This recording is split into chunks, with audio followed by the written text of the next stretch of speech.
स्वागत है फ्रेंड्स आपका हमारे यूट्यूब चैनल पर।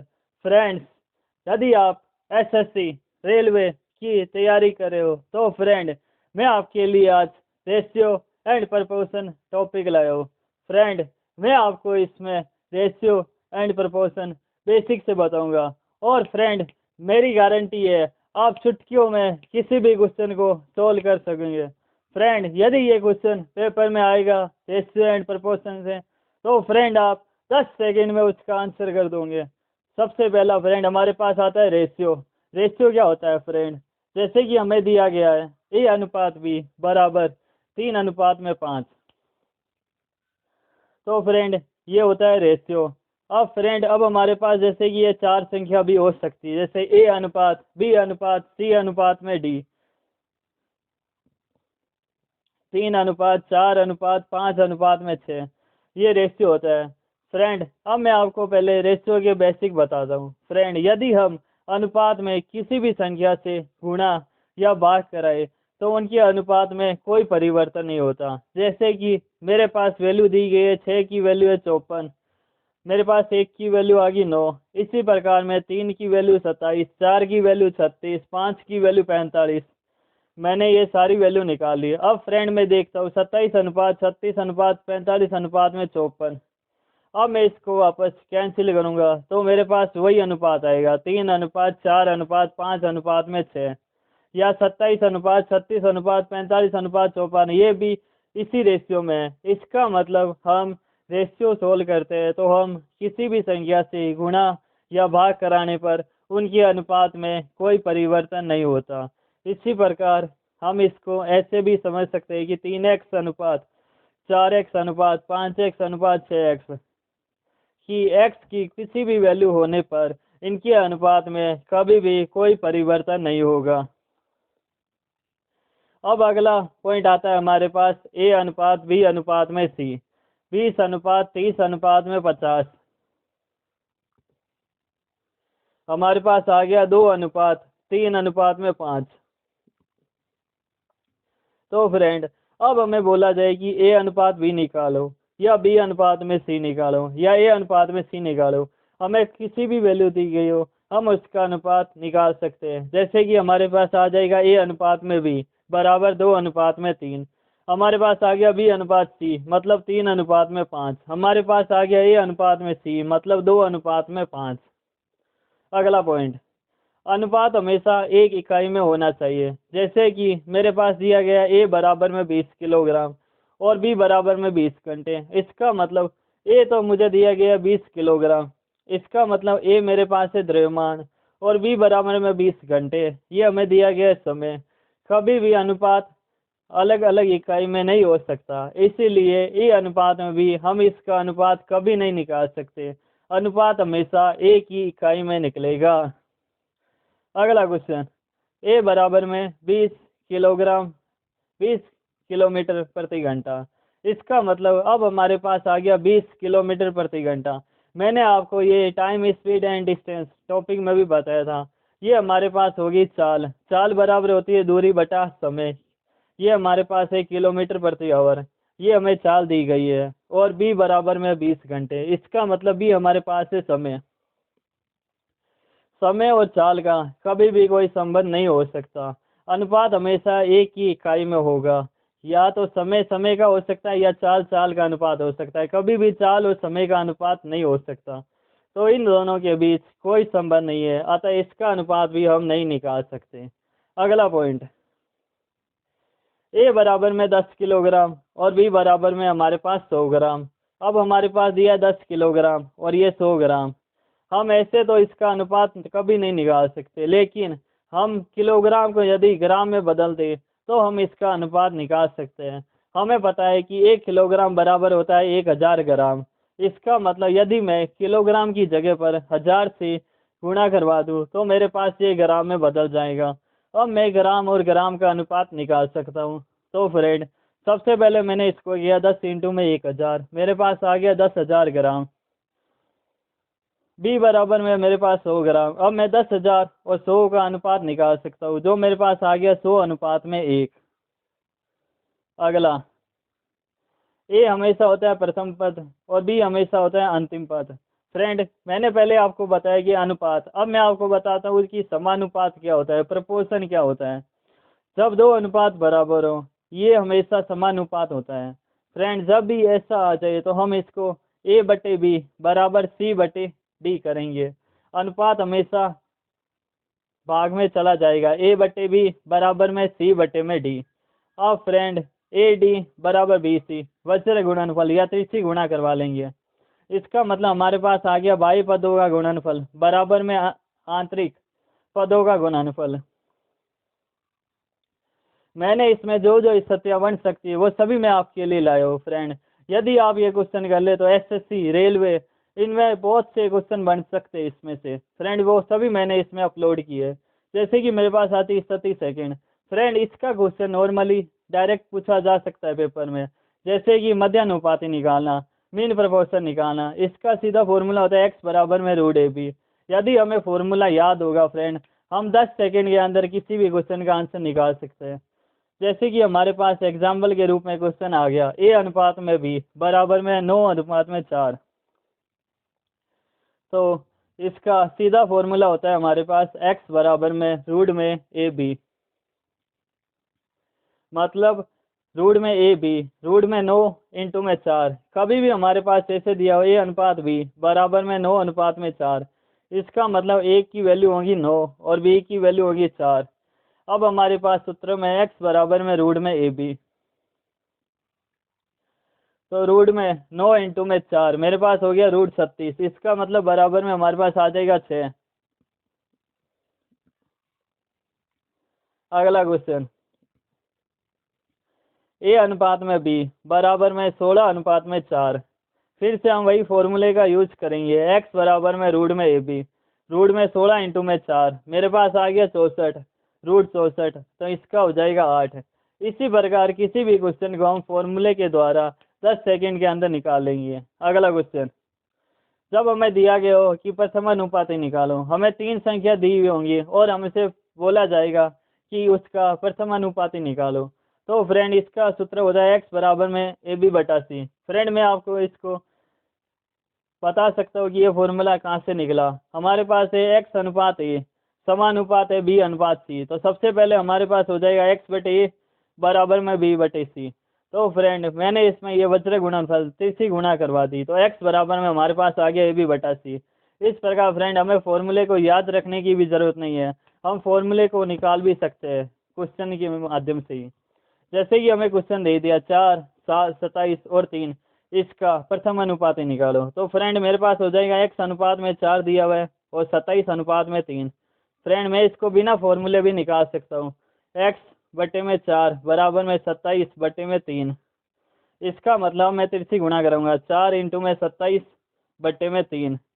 यही फॉर्मूला दिया हुआ है एक्स बराबर में ए बी बटा सी। अब मैंने 3 से 27 9 बार, 9 इंटू में 4 36 मेरा आंसर हो जाएगा। अगला क्वेश्चन अगली स्थिति 4, हमें बोलेगा कि चतुर्थानुपाती फोर्थ प्रपोर्शन निकालो। कभी भी हमारे पास ऐसी कंडीशन आ जाए तो फ्रेंड हम फॉर्मूला भी याद कर सकते हैं, या फ्रेंड मैं आपको इसमें निकलना भी बता रहा हूँ कि हमने ये कैसे निकाला। हमारे पास दिया गया ए अनुपात बी समानुपाती में सी अनुपात में एक्स। तो सबसे पहले ए अनुपात बी हमने किया ए बटे बी, समानुपाती का चिन्ह हटा के हमने किया बराबर सी बटे में एक्स। अब हमने x की तिरछी गुणा करवाई, x बराबर में आ जाएगा बी सी बटे में ए। हमारे पास ये कंडीशन आ गई। अब हमसे एग्जाम्पल के लिए हमें ये क्वेश्चन दिया होगा, जैसे कि 4 9 48 का चतुर्थानुपाती निकालो।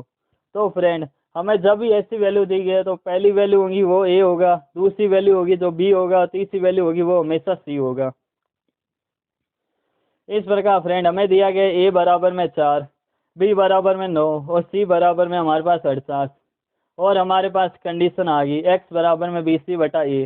तो हमने ये फॉर्मूले में रख लेंगे बी सी 9 इंटू में 48 बटे में 4, हमारे पास आ जाएगा एक्स बराबर में 108। अगली स्थिति हमें क्वेश्चन में दिया होगा कि तृतीय अनुपाती निकालो। तो फ्रेंड तृतीय अनुपाती का डायरेक्ट फॉर्मूला होता है एक्स बराबर में बी स्क्वायर बटा ए। फ्रेंड यदि ये हमें फॉर्मूला याद होगा तो हम 10 सेकंड में किसी भी क्वेश्चन का आंसर निकाल सकते हैं फ्रेंड। एग्जाम्पल के लिए जैसे कि हमें दिया गया है 4 और 8 का तिरछे अनुपाती निकालना। तो फ्रेंड सबसे पहली वैल्यू होगी ए और सेकंड वैल्यू होगी बी। ए बराबर में हमारे पास 4 और बी बराबर में मेरे पास 8। एक्स बराबर फॉर्मूला होता है बी स्क्वायर बटे में ए। तो 8 का स्क्वायर बटे में 4, 64 बटे 4 मेरे पास आ जाएगा 16।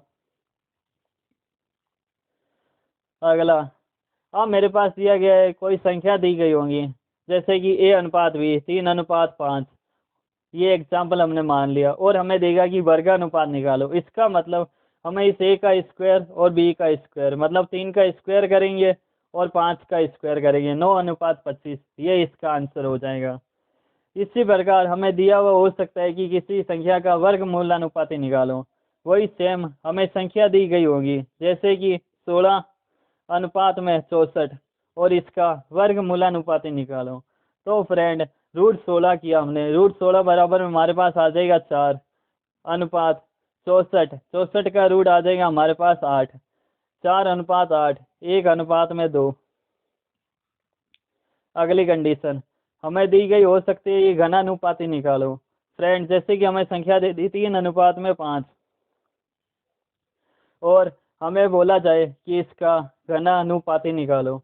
तो फ्रेंड हम ए का क्यू अनुपात में बी का क्यू कर देंगे, मतलब 3 की घात 3 और 5 की घात भी 3। 3 की घात 3 मतलब 3 इंटू 3 इंटू में 3 हमारे पास आ जाएगा 27।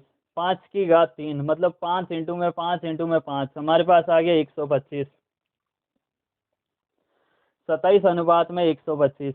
अगली कंडीशन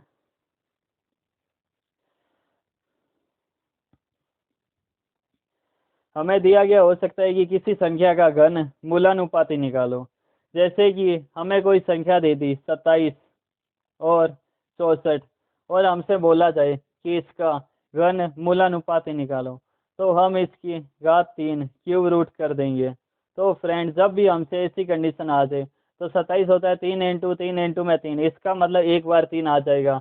और 64 होता है 4 इंटू 4 इंटू में 4, 4 3 बार है तो हम एक बार ले लेंगे और हमारे पास अनुपात आ जाएगा इसका 3:4। इसी प्रकार हमें किसी भी टाइप का क्वेश्चन दिया गया फ्रेंड हम चुटकियों में उसको सोल्व कर लेंगे। फ्रेंड मेरी गारंटी है फ्रेंड कि यदि आप इस वीडियो में से सभी क्वेश्चन कर ले तो मेरी गारंटी है कि आप पेपर में एक भी क्वेश्चन नहीं छोड़ोगे फ्रेंड।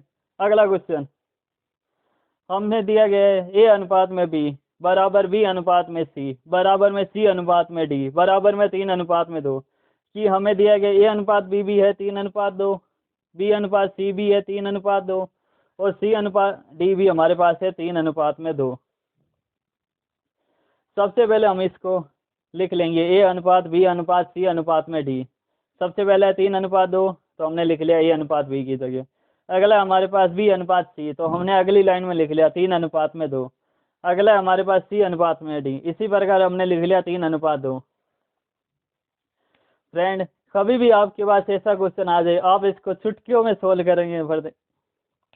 जैसे कि फ्रेंड मेरे पास आ गया ये सवाल, अब मैंने इसमें किया 3:2। अब फ्रेंड लास्ट वाली जितनी भी संख्या मेरे पास C D E F G H सब में हम 2 2 2 2 लिखते जाएंगे। इसी प्रकार फ्रेंड यदि हमारे पास संख्या में आगे यदि रह जाए तो हम उसमें भी जोड़ लेंगे। जैसे कि यहाँ पे आगे खाली है स्पेस है तो फ्रेंड यहाँ पे हम 3 3 लिखते जाएंगे और जो पीछे हम यहाँ पे 2 2 लिखते जाएंगे। इसी प्रकार हमने ये कंडीशन निकाल ली 3:2 फिर 2 2 लिख लिया। इसी प्रकार हमारे पास यहाँ पे 3:2 था हमने आगे लिख लिया 3। इसी प्रकार जितनी संख्या होगी 3 3 3 3 हम आगे लिखते जाएंगे और पीछे हमेशा जैसे कि जो संख्या होगी 2 है तो हम 2 2 2 2 सब जगह लिखते जाएंगे। और अगला है हमारे पास 3:2 तो फ्रेंड मैंने यहाँ पे भी 3 और आगे भी 3 ऐसे मैं लिखता रहूँगा।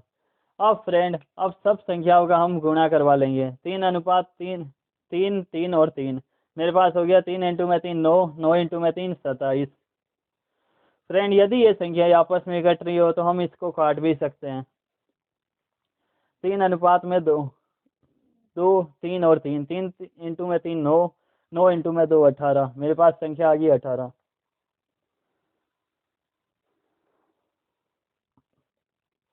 इसी प्रकार 2 इंटू में 2 इंटू में 3 2 इंटू में 2 4 4 इंटू में 3 मेरे पास आ गया 12। 2 इंटू में 2 इंटू में 2 4 इंटू में 2 मेरे पास आ गया 8। अब मेरे पास अनुपात आ गया 27, अनुपात में 18, अनुपात में 12, अनुपात में 8। फ्रेंड मैं देखता हूँ ये इसमें कोई भी संख्या आपस में नहीं कट सकती, क्योंकि किसी संख्या 2 की गुणनफल है तो कोई 3 की और कोई दोनों की है। इस प्रकार यदि चारों संख्या आपस में नहीं कट रही तो मतलब इसका अनुपात यही होगा, ए अनुपात बी अनुपात में सी अनुपात डी। हमारे पास इसका हो गया 27, अनुपात में 18, अनुपात में 12, अनुपात में 8। अगला क्वेश्चन हमारे पास दिया गया है ए अनुपात बी बराबर में 2 अनुपात 3। अगला है बी अनुपात सी बराबर 4 अनुपात में 3।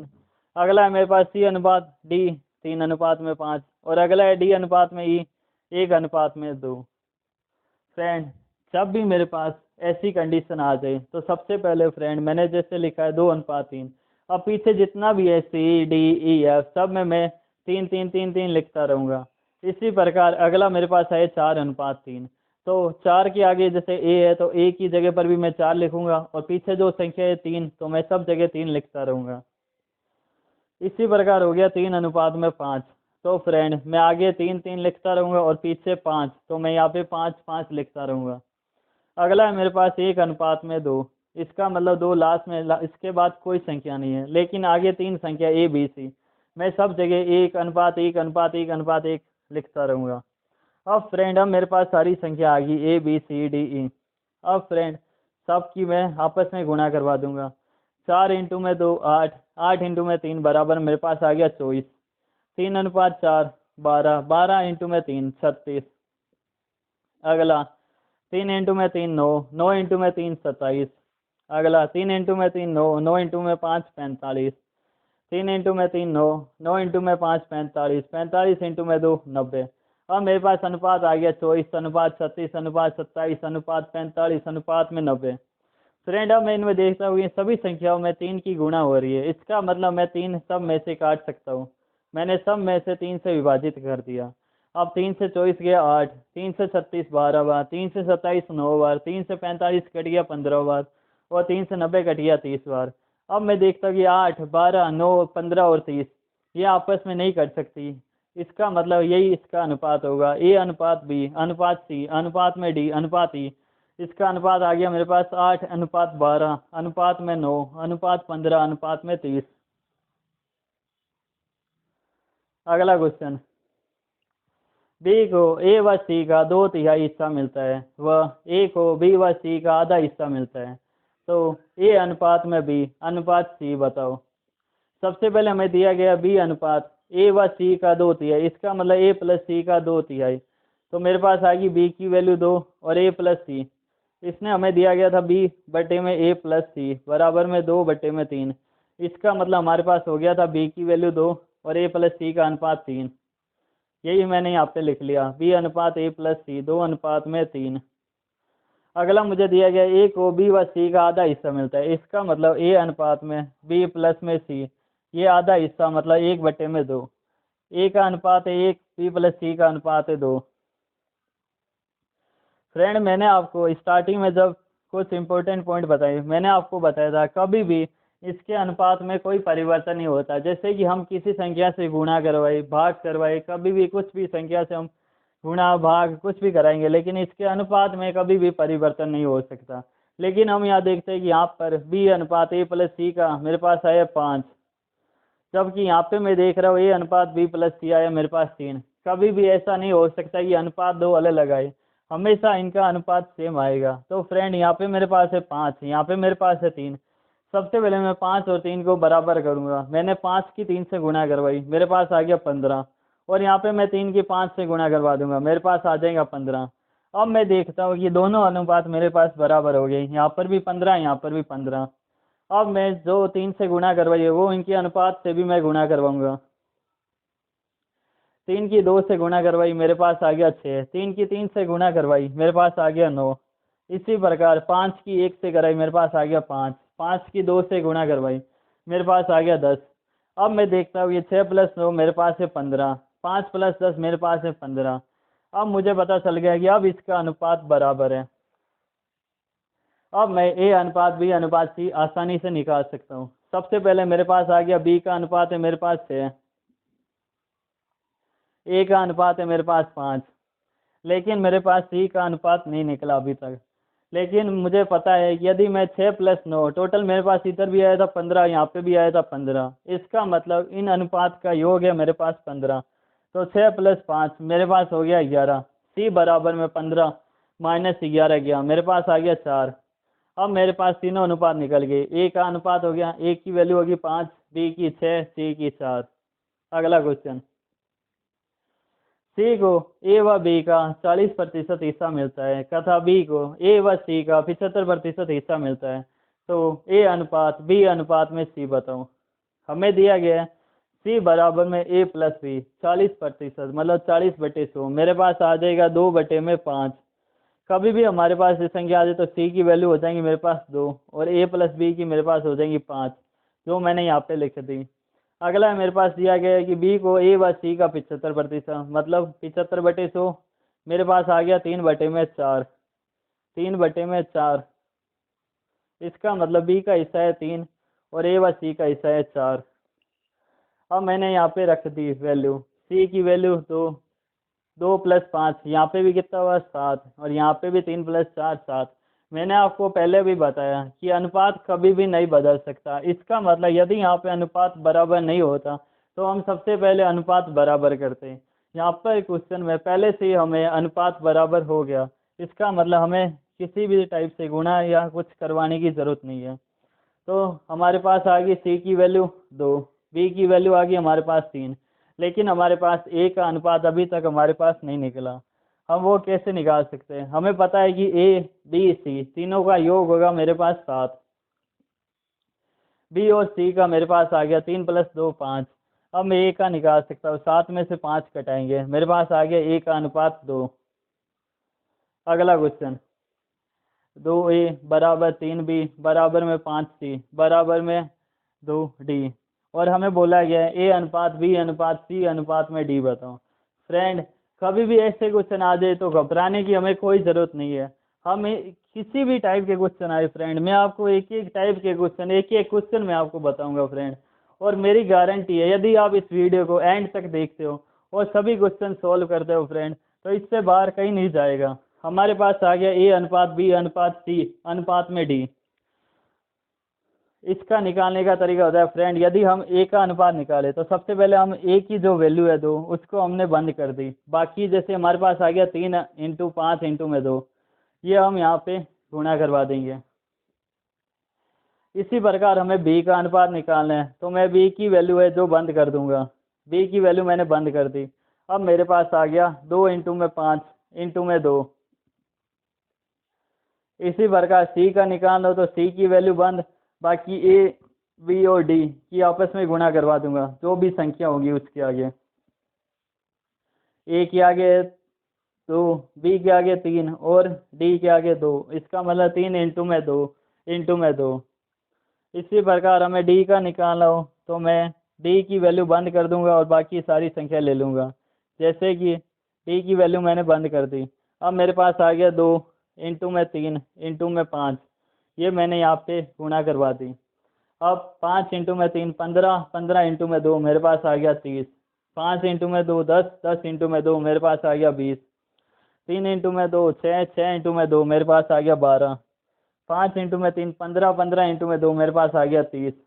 अब मैं देखता हूँ कि सभी मैं 2 से भाग में दे सकता हूँ, सभी 2 से गुणनफल है। इसका मतलब मैंने सारी संख्या में 2 से भाग दे दी, तो 30/2 मेरे पास आ जाएगा 15, 20/2 मेरे पास आ गया 10, 12/2 मेरे पास आ गया 6 और 30/2 मेरे पास आ गया 15। अब 15, 10, 6 और 15 ये संख्या आपस में नहीं घट रही, इसका मतलब ये इसका अनुपात होगा। तो हमारे पास अनुपात हो गया ए अनुपात बी अनुपात सी अनुपात में डी। इसका आंसर होगा 15 अनुपात में 10 अनुपात में 6 अनुपात में 15। इसी प्रकार एक और क्वेश्चन है हमारे पास, ए बराबर में मेरे पास आ गया 3c बराबर में 2d बराबर में 5c बराबर में 2f। फिर से हमें वही मेथड लगाना है।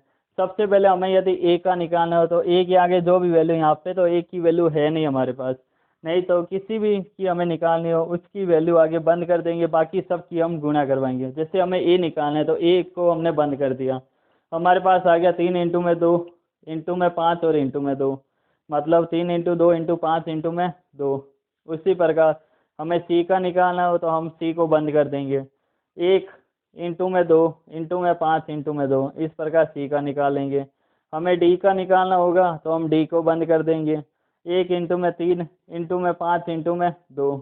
इसी प्रकार हमें यदि ई का निकालना होगा हम ई को बंद कर देंगे, 1 × 3 × 2 × 2, 3 × 2 6, 6 × 2 12। ये मैंने 12 इधर लिख दिया। अगला मेरे पास आ गया, यदि एफ निकालना हो अनुपात तो सबसे पहले हम एफ को बंद कर देंगे।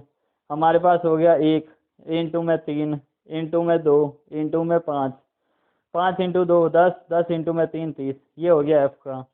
अब 3 × 2 6, 6 × 5 30, 30 × 2 मेरे पास आ गया 60, 5 × 2 10, 10 × 2 20, 5 × 3 15, 15 × 2 मेरे पास हो गया 30, और ये हो गया 12, और ये हमारे पास आ गया 30। अब हम देखते हैं कि सभी संख्या 2 से विभाजित हो रही है। अब हम 2 से सबको विभाजित कर देंगे।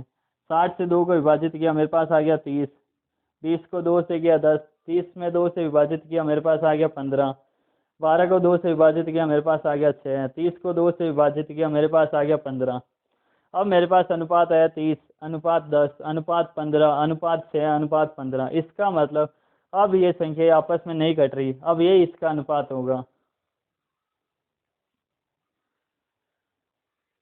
अगला क्वेश्चन, यदि सी व ए प्लस बी का अनुपात 5:7 है और ए व बी प्लस सी का अनुपात 1:3 है, तो बताओ ए अनुपात बी अनुपात में सी। फ्रेंड, हमें दिया गया है सी का अनुपात और ए प्लस बी का अनुपात 5:7, और यहाँ पर हमें दिया गया ए अनुपात बी प्लस सी 1:3। मैंने आपको पहले ही बताया, यदि हम अनुपात का योग करें और वो बराबर आ जाए दोनों साइड, इसका मतलब ये अनुपात सही है। अनुपात कभी भी दो अलग अलग संख्याएं नहीं हो सकती, अनुपात हमेशा एक जैसी संख्या होगी। यहाँ पे मैंने इन दोनों का योग किया 5 + 7, यहाँ पे हुआ मेरे पास 12, यहाँ पे मैंने इनका योग किया, मेरे पास आए 1 + 3 = 4। इसका मतलब ये 12 और ये 4 कभी नहीं हो सकता। सबसे पहले मैं इनको बराबर करूँगा, तो मैंने 4 की 3 से गुणा करवा दी, मेरे पास आ गया इधर भी 12 और इधर भी 12। अब मैं 3 की ए से और बी प्लस सी के अनुपात से भी गुणा करवा दूंगा। इसका मतलब 3 × 1 3, 3 × 3 9। अब मेरे पास आ गया 3 + 9 भी 12 और 5 + 7 भी 12। अब हम ए अनुपात बी अनुपात में सी निकाल सकते हैं। हमारे पास आ गया सी का अनुपात 5, हमने लिख दिया 5। ए का अनुपात मेरे पास आ गया 3, तो ए का अनुपात 3। लेकिन हमारे पास बी का अनुपात नहीं है, लेकिन हमें पता है कि तीनों का योग हमारे पास है 12 और ए और सी का योग है मेरे पास 8। मैं यदि 12 में से 8 को घटा दूँ तो मेरे पास बी का अनुपात आ जाएगा। तो मैंने बी का अनुपात निकालने के लिए 12 में से 8 घटा दिए, मेरे पास हो गया 4। इस प्रकार ए अनुपात बी अनुपात में सी, ए का अनुपात 3, बी का 4 और सी का 5। अगला क्वेश्चन, हमें दिया गया है एक बैग में 1 रुपये 50 पैसे व 25 पैसे के सिक्कों की संख्या का अनुपात 2:5:6 है, और हमसे बोला गया है यदि बैग में कुल 84 रुपये हैं तो बताओ 50 पैसे की सिक्कों की संख्या होगी। हमारे पास 1 रुपये 50 पैसे और 25 पैसे, सबसे पहले हम इनकी संख्या लिख लेते हैं। हमें दिया गया सिक्कों की संख्या का अनुपात 2:5:6। अब हम इसका मान निकालेंगे। मान कैसे निकालेंगे, हम सबको चेंज कर देंगे रुपए में। 2 × 1 हमने गुणा करवा दी, हमारे पास आ गया 2 रुपये। 0.50 की हमने 5 से गुणा करवा दी, हमारे पास आ गया 2.5 रुपये। और 0.25 × 6 किया, हमारे पास आ गया 1.50 रुपये। फ्रेंड्स, जब भी हमें बोला जाए सिक्कों की संख्या निकालो तो हम सभी मान को यहाँ पर रुपए में बदल लेंगे, और जब हमसे बोला जाए कि रुपए की संख्या निकालो तब हमें उनके अनुपात में कुछ बदलने की ज़रूरत नहीं है। यहाँ पे हमें दिया गया सिक्कों की संख्या निकालो, तो सबसे पहले हम यहाँ पे मान में सबको रुपए में बदल लेंगे। अब हम इन सब का योग करेंगे, 2 + 2.5 + 1.5, मेरे पास हो गए 6 रुपये। अब 6 की वैल्यू मेरे पास दी गई है, 6 की वैल्यू है मेरे पास 84, तो 1 की वैल्यू आ गई मेरे पास 14 रुपये। अब मुझसे बोला जाए 1 रुपये की सिक्कों की संख्या कितनी होगी, 50 पैसे कितनी होगी, 25 पैसे कितनी होगी। हम किसी भी संख्या को निकाल सकते हैं। जैसे कि हमें यहाँ पे बोला गया 50 पैसे के सिक्कों की संख्या, तो हमारे पास 50 पैसे की सिक्कों की संख्या का अनुपात है 5, तो हम 14 इंटू में 5 कर देंगे, 70 हो जाएगा। हमसे बोला जाता है कि 25 पैसे के सिक्कों की संख्या, तो हम 14 इंटू में 6 कर देते हैं, हमारे पास हो जाते हैं 84 सिक्के। हमसे बोला जाता है कि 1 रुपये के सिक्कों की संख्या कितनी होगी, तो 14 इंटू में 2, हमारे पास हो जाते 42। इस प्रकार हमें कुछ भी दिया हो, कौन से भी सिक्के की संख्या हम निकाल सकते हैं, 10 पैसे, 50 पैसे, 25 पैसे। अगला क्वेश्चन, एक बैग में 50 पैसे, 25 पैसे, 10 पैसे के सिक्कों की संख्या का अनुपात 5:9:4 है। यदि बैग में कुल 206 रुपये हैं, तो बताओ प्रत्येक सिक्कों की संख्या क्या होगी। अब हमारे पास दिए गए 50 पैसे, 25 पैसे और 10 पैसे, और हमें इनकी संख्या दी गई है 5:9:4, और हमसे बोला गया है कि प्रत्येक सिक्कों की संख्या क्या होगी। सबसे पहले हम सिक्के की संख्या दी गई, इसका मतलब हम सबको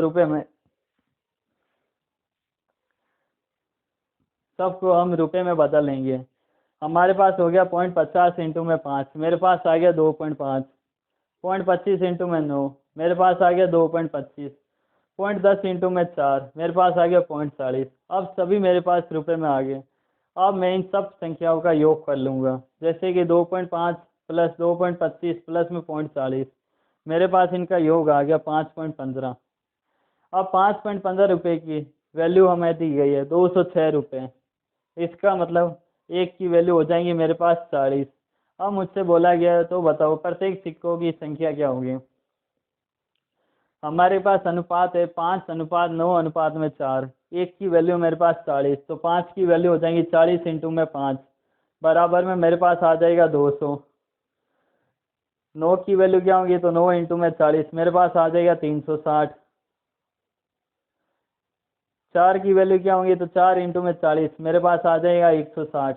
इसका मतलब 5 किसका अनुपात था, 50 पैसे का, तो 50 पैसे की सिक्कों की संख्या होगी 200। 9 किसका अनुपात था, 25 पैसे का, तो 25 पैसे के सिक्कों की संख्या होगी हमारे पास 360। 4 किसका अनुपात था, 10 पैसे का, तो 10 पैसे के सिक्कों की संख्या होगी हमारे पास 160। यदि हमसे बोलता है कि इन सभी सिक्कों की संख्याओं का योग बताओ या कुल सिक्के कितने होंगे, तो हम तीनों संख्याओं का जोड़ कर देते हैं। इस प्रकार हमसे क्वेश्चन में कुछ भी पूछा जाए, हम उसका आंसर चुटकियों में दे सकते हैं। अगला, एक बैग में 1 रुपये, 50 पैसे, 25 पैसे के सिक्कों की संख्या का अनुपात 4:5:6 है। यदि बैग में कुल 160 रुपये हैं, तो प्रत्येक सिक्कों की संख्या होगी। अब मुझे दिया गया है 1 रुपये, 50 पैसे और 25 पैसे। सबसे पहले सिक्कों की संख्या का अनुपात मेरे पास हो गया 4:5:6, और इसका मैं मान निकाल लूँगा। सबसे पहले 1 इंटू में 4, 4 हो गया। 0.50 इंटू में 5, 2.5 रुपये। 0.25 इंटू में 6, 1.50। अब इन तीनों रुपये का मैं योग कर लूँगा, 4 प्लस 2.5 प्लस में 1.5, कुल मेरे पास आ गए 8 रुपये। और यदि बैग में कुल 160 रुपये है, तो 8 की वैल्यू आ गई मेरे पास 160, तो 1 की वैल्यू हो जाएंगी मेरे पास 20। अब मुझे दिया गया 4:5:6, तो 4 की वैल्यू 20 इंटू में 4, 80। 5 की वैल्यू 5 इंटू में 20, मेरे पास हो गया 100, और 6 इंटू में 20 हो गया 120। इसने बोला है प्रत्येक सिक्कों की संख्या, तो 4 किसका अनुपात है, 1 रुपये का, इसका मतलब 1 रुपये के सिक्कों की संख्या हमारे पास 80। अगला 5 किसका अनुपात है, 50 पैसे का, तो इसका हो गया 100।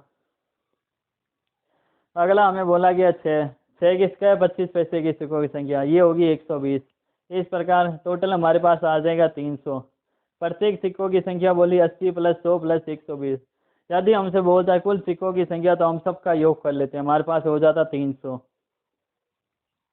अगला क्वेश्चन, एक व्यक्ति अपने धन को इस प्रकार 3 व्यक्तियों में बांटता है। प्रथम का 3 गुना, वह दूसरे का 4 गुना, वह तीसरे का 7 गुना समान है। यदि उसके पास 6100 रुपये है, तो बताओ प्रत्येक को कितना धन मिलेगा। सबसे पहले इसने बोला है कि पहले का 3 गुना, मैंने ये मान लिया, ए का 3 गुना, दूसरे का 4 गुना, बी का 4 गुना हो गया, वह तीसरे का 7 गुना, सी का 7 गुना हो गया। अब सबसे पहले मैं ए अनुपात बी अनुपात में सी निकालूंगा।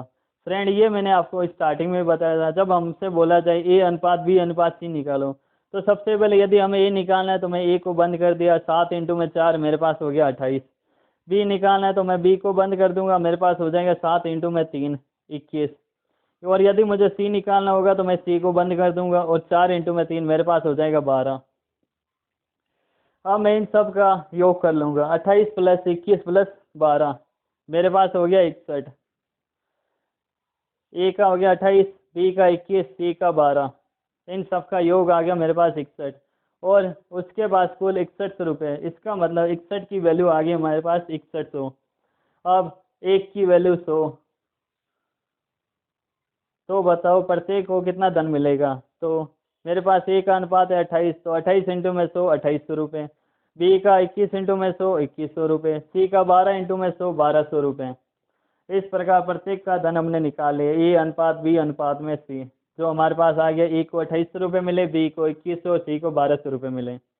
अगला, एक मिश्रण में 2 भाग पेंट व 1.5 भाग थिनर होना चाहिए। पेंटर गलती से थिनर ज़्यादा मिला देता है तथा 6 लीटर का मिश्रण तैयार हो जाता है, जिसमें दोनों मिश्रण समान मात्रा में है। तो अब मिश्रण की मात्रा सही करने के लिए मिलाना होगा।